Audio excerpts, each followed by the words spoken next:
Hey man, it feel good. It feel good making money and then going about your day.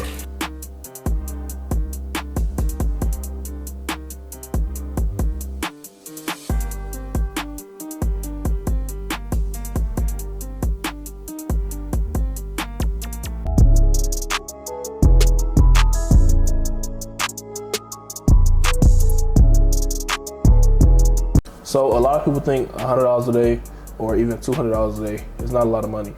But I'm gonna be showing y'all the power of compounding in this video, well in this series. I'm gonna be turning 500 till we're gonna do it for the whole month, see how far I can take it. Currently, we are up on the day already, $150 first day. So I'm gonna be, we're gonna be doing that. And yeah, I'm gonna show y'all the process, the journey behind it. And let's get into it. And yes, my toothbrush is pink. Well, purple. No matter. We locked in. I did size in the trade. Get back in the trade. Let's see how it's going. And I'm probably over trading right now, but I seen another good setup that could take us down lower. So I just want to see what price can do.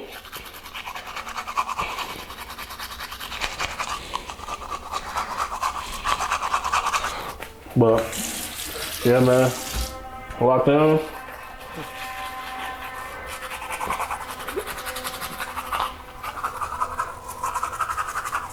I might just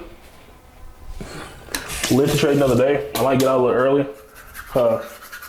It's playing around, right? So whenever a trade starts playing around like that, you're going to get out. You don't want to stay in too long.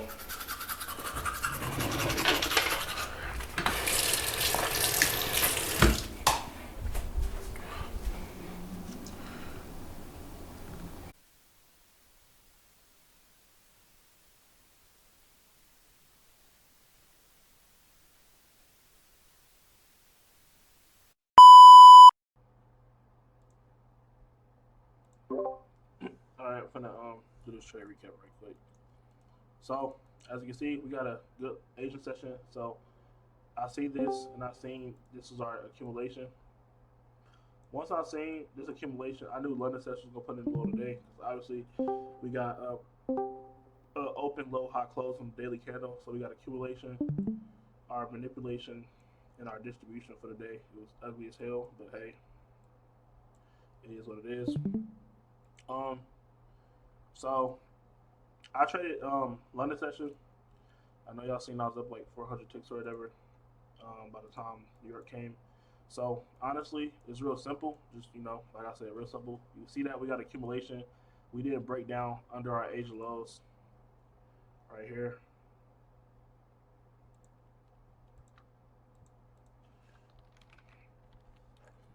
So after we get our Asian lows, we can also see that. How are you and you're not sharing? Huh? Oh damn. Yeah, I'm not sharing. It's saying I am. Okay, maybe that's just me. I didn't see it.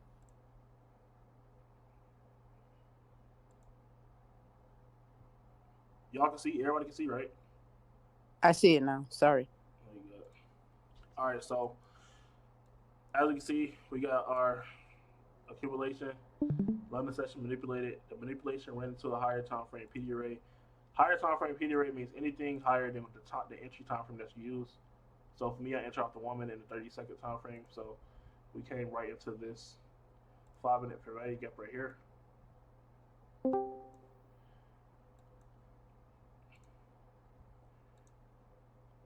Obviously, even on the you go to 15 minute, you got the 15-minute gap and a breaker right here. So we manipulated into a 15-minute unicorn model.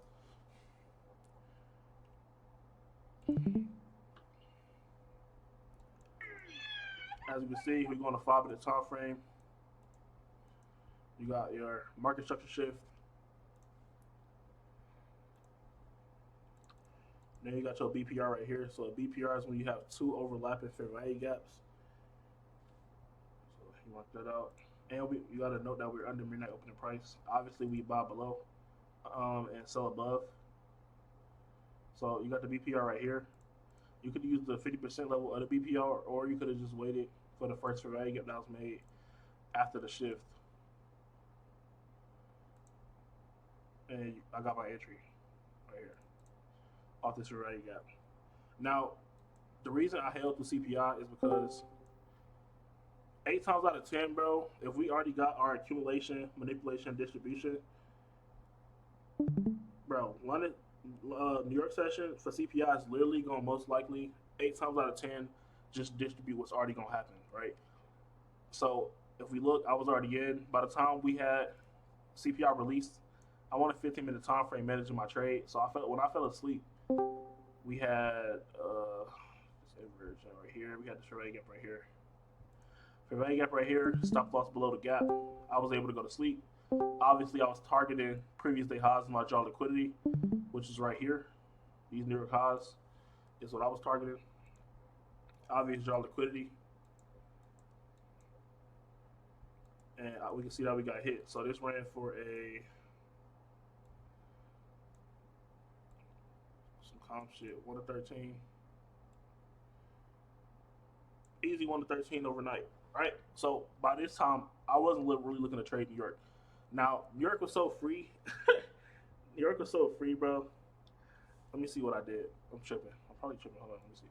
So you put your I went back to the London session because remember I told y'all, if you're looking for the power of 3 for the next session, I look at the previous session.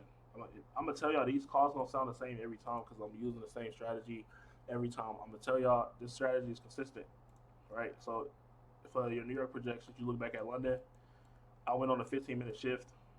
Got the last lower high right here to this lower low. So you get your deviations.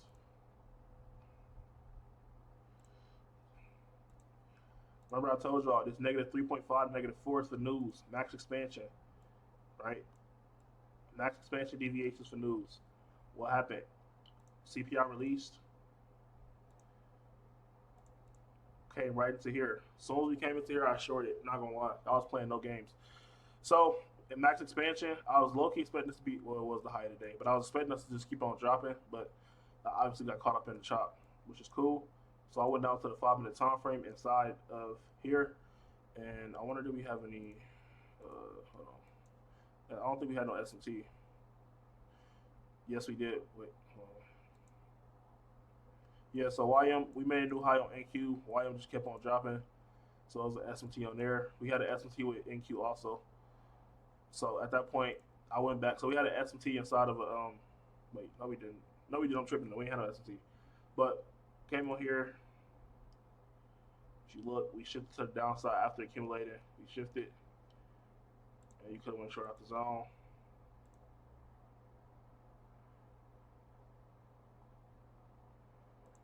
Kept dropping. Got your shift, fair value gap right here. Entry, drop. And the reason I knew where CPI was going because I told y'all if we ever have 8:30 news release, you come to this the candle that news. You come to the top of the candle where news was released.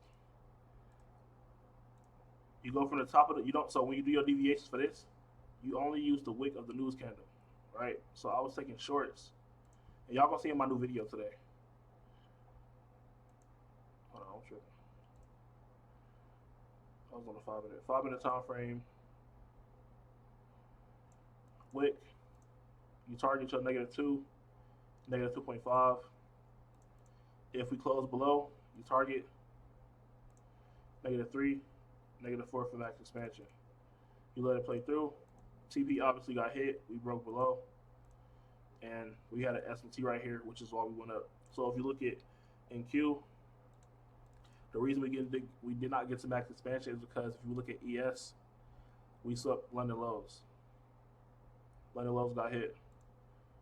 I don't think we hit it on here. As you can see, SMT inside the -2, -2.5 pushed us up, and that's why we end up reversing back up. So as you can see, this first set of deviations from our London session was used to give me the area of where we would expand to So the first set of deviations is telling you where, and the second set of deviations for take profit. So just because we hit these -2 or -3, that don't mean just keep buying back and forth. You're not selling just because we hit this area.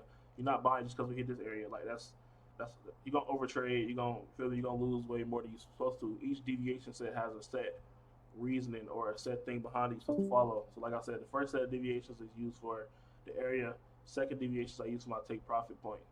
But yeah, that was